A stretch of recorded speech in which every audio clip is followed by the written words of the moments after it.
So the starting pitching market is just getting bigger. What do I mean by that? Let's get into it now.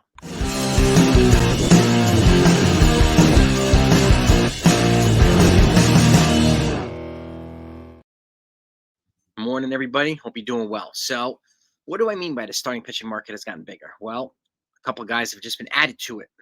The teams are listening to offers on them. So I'm not saying they're going to get moved, but the fact that they're listening to offers shows not only they could probably take advantage of the high prices that are being asked, but maybe be the beneficiary of a little bit more reasonable asking price, and other teams wouldn't be able to trade their guys. So we don't know, but the fact is, we know the asking prices right now for Jordan Montgomery and for Blake Snell and some of these other guys are very, very high. We know the asking prices for Dylan Cease are very high, right? Corbin Burns, very high. So there's a good chance that they might not get moved. The only one I can see Dylan Cease being moved because the White Sox are a mess. I can see Corbin Burns staying because the Brewers probably want to contend. Bieber has a possibility of being moved. I think he's 50-50 right now. But the fact is, there's still other guys that are available. I want to talk about them now. So, and I'm going to continue to pull out anything that comes out. So if you're not subbed to this channel, hit that sub button, gang. All right? And hit the notification button too. That way, when stuff like this comes out, this came out last night, you're going to be at the front of the line when it comes out. It came out late last night, so when I was sleeping. But here's some things, okay? We know that the asking price for Dylan Cease is extremely high right now. Like Jim Duquette put out a crazy proposal, asking for Jason Dominguez, Will Warren, Chase Hampton, and Brock Selvage for Dylan Cease. Like, that's a hard no. It's like, they asked for Jackson Holiday from the Orioles. No, it's not going to happen. Not for Dylan Cease, okay? And the fact is, here's a couple other things. The Yankees were able to acquire Juan Soto without trading Dominguez or Spencer Jones or Will Warren or Chase Hampton. Okay? And he has a track record every single year. Dylan Cease does not. He has one good year. And I was talking to Joey Caputo from the shift about this morning. And, he makes up good points for saying, like, Dylan Cease was good 2 years ago. Well, so was Nestor Cortez 2 years ago. So was Carlos Rodon 2 years ago, which is why we signed them. So that's not really a great argument to make. So, and in talking with, NFE from the Strike Zone and Mike Mazza from the Fortran Chronicles, from the Fortran Express, it's just, if you want a Spencer Jones who's rated higher than Jason Dominguez, that's a fact, okay? The price is going to be high. And this is where we appreciate guys got Brian Cashman for not giving in to these ridiculous trade demands, right?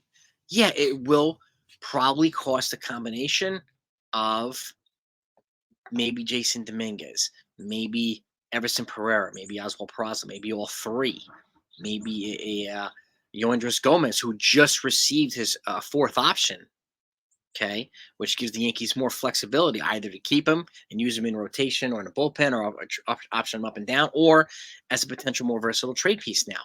He'd be a guy that I would consider adding instead of Will Warren and Chase Hampton. So if the Yankees can pull off a trade for Cease, okay. But if it has to include Warren or Hampton, then I walk away. And the fact is that the Baltimore Orioles could probably pull off a better package together, and they need him. So I could see the Baltimore Orioles doing that, even though they turned down Jackson Holiday. And who wouldn't turn down Jackson Holiday for this? But there are other teams, okay? And this is a guy I profiled already. This is Bryce Miller from the Seattle Mariners, okay? A young, controllable pitcher. He has 6 years of control right now left, okay, which is good. He was, 6 years of control. He's 25 years old from Texas A&M. He's a fourth round draft pick in 2021, 113th overall. He went 8-7 this year with Seattle in about a half a season with a 4.32 ERA. All right, but it did not cost him a year of control. So you get 6 years of control in the belt.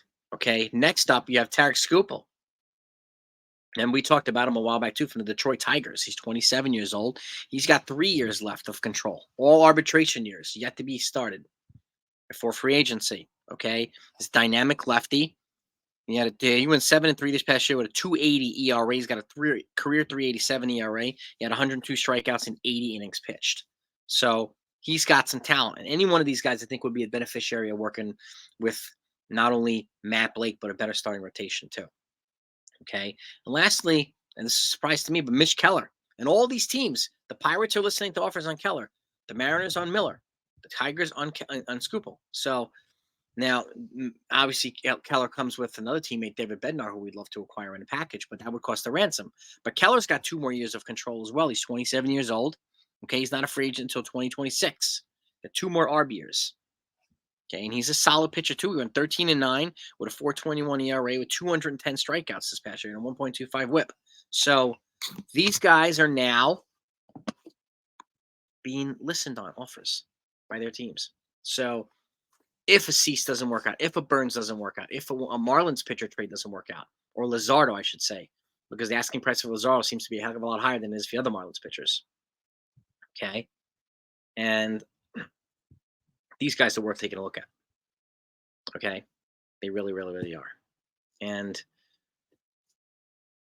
if the only way, and I was talking to the boys earlier about this, and this is why it's good to listen to other perspectives, right?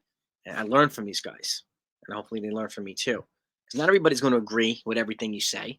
So it's nice to see different takes on it. So I shout out all these guys. And if Spencer Jones, the only way I move Spencer Jones now, like if you're going to move him to the Marlins, I want somebody like a Yuri Perez to go with a Braxton Garrett or a Edward Cabrera. Okay. I'm not giving Spencer Jones and a bunch of guys for Jesus Luzardo, who doesn't have the track record yet. He's 1 good year. Doesn't have a track record yet. Sorry, doesn't. It was good, but not a track record. So, but those controllable years are high value, absolutely. But Spencer Jones also grades out as an 80. He's up there with Jackson Holly and some of the top athletes, okay? He's got a rooftop power. And again, this guy, his speed's off the charts. He's just a guy his size that has his athletic ability and speed and power and combination is an insurmountable level of talent there. And he, to me, is worth more than Jesus Luzardo. I would not give him and a bunch of guys for Jesus Luzardo. I would rather trade at that point for Edward Cabrera from the Marlins and not have to give him up. Okay? Just like it is, there's if I'm going to add Jason Dominguez in a trade, let's just say hypothetically, not saying I would, to the White Sox for Cease, I'll give him Brock Selvich, but you're not going to get Warren, you're not going to get Hampton, and I want Garrett Crochet back too, along with Dylan Cease. You're going to get 3, we want 2. Period. That's the way it's got to be. Otherwise, no deal. Walk away. And this is where I give Crashman a lot of credit for holding firm and not just giving into these ridiculous demands. So, despite crazy proposals by people who thankfully are no longer GMs, crazy fan proposals, and these demands that we should give up Spencer Jones, like it's what I find funny too is that so many folks were saying a couple months ago that no, the Yankees don't need pitching; they need just bats. And now a lot of these same folks are upset that the Yankees haven't had pitching. When has the argument changed? Why did it change? Right? We said here for months now the Yankees needed both. And they've traded pitching for bats.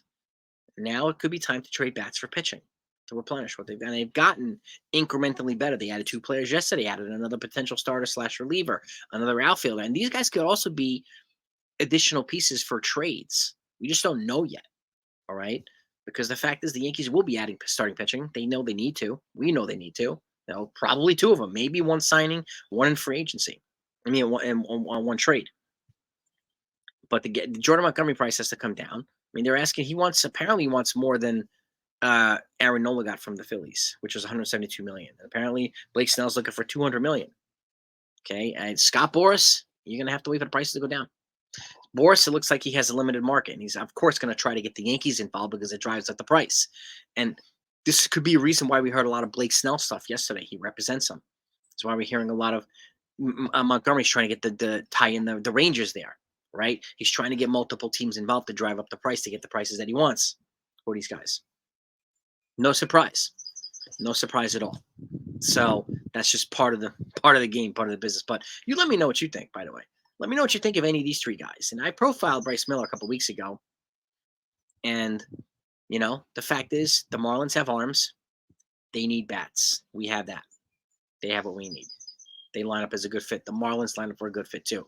But until the asking prices come back down to planet Earth, and that includes Brian Cashman, okay, then it's going to be hard to make some trades.